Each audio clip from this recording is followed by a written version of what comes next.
Então, existem 4 tipos diferentes de SOP e nossa missão hoje é descobrir qual é o seu tipo. Descobrir o seu tipo de SOP é o mesmo que descobrir o que é que está a causar os seus sintomas de SOP.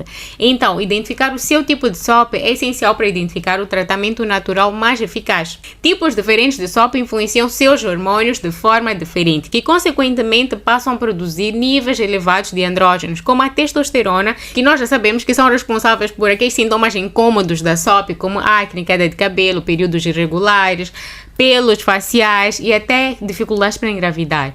Porque quanto mais elevados forem os seus andrógenos, piores serão os seus sintomas. Então precisamos entender o que é que está a causar esse excesso de andrógenos e é importante que você saiba que você pode ter mais de um tipo de SOP. Então vamos aos tipos de SOP.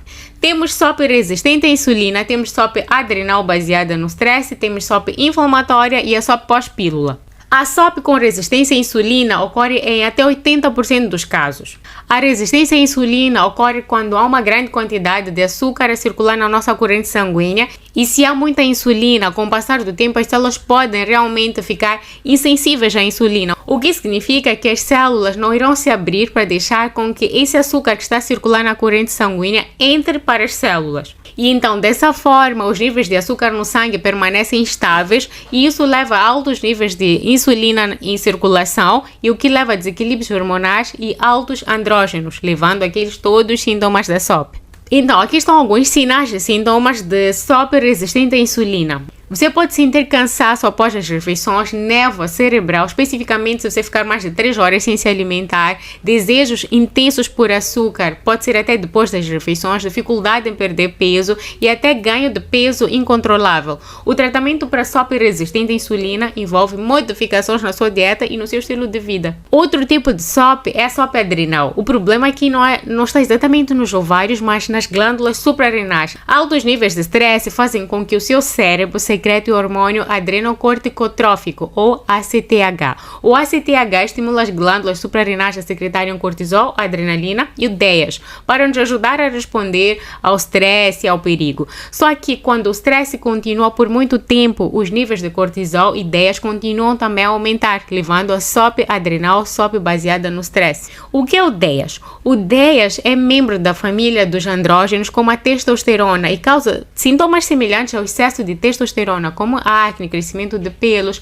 A SOP adrenal é essencialmente uma resposta anormal ao estresse. Na SOP adrenal, as mulheres geralmente se queixam de muito cansaço, muito sono desde o momento que acordam todo dia e subitamente lá para as 18 horas elas ganham muita energia e até dificuldades para dormir mais tarde.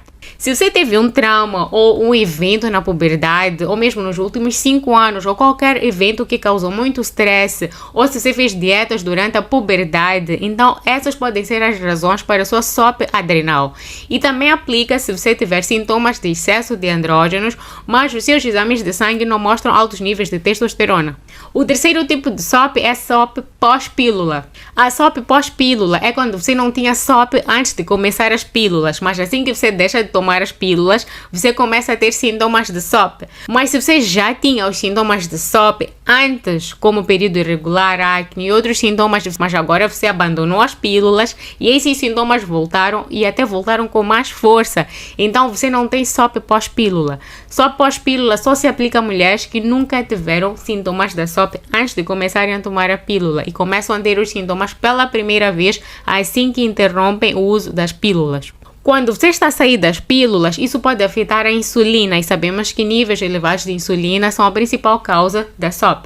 O bom é que a maioria desses sintomas são temporários, porque apenas leva algum tempo, você pode precisar só de algum tempo para essa cascata hormonal se restaurar. E assim que se restaurar, seu ciclo deve retornar ao normal. Mas é sempre bom ficar atenta aos sinais de resistência à insulina. E o tipo final de SOP, o quarto tipo de SOP, é a SOP inflamatória. Se você eliminou outros tipos de SOP, é provável que a inflamação seja a causa dos seus sintomas. Mas uma coisa importante a se referir é que em quase todos os os tipos de SOP, há um certo grau de inflamação no corpo. Se você tem SOP inflamatória, provavelmente tem outra causa raiz que está a impulsionar essa inflamação. No entanto, alguns casos raros, como disfunção do sistema imunológico, como doenças autoimunes ou disfunção da sua tiroide, são um dos principais contribuintes para a SOP inflamatória. E existem mais de 80 doenças autoimunes e todas essas condições autoimunes são causadas por algum tipo de inflamação, e esta inflamação pode continuar e causar os sintomas da SOP. E problemas digestivos como síndrome do intestino irritável ou SIBO também podem contribuir para grandes quantidades de inflamação que pode causar os sintomas da SOP. Então, testar seus níveis de vitamina D, testar os seus anticorpos da tiroide, fazer um hemograma completo pode lhe ajudar a determinar o que está a causar essa inflamação. Bom, esses foram os 4 tipos de SOP. Com qual tipo você realmente se identifica?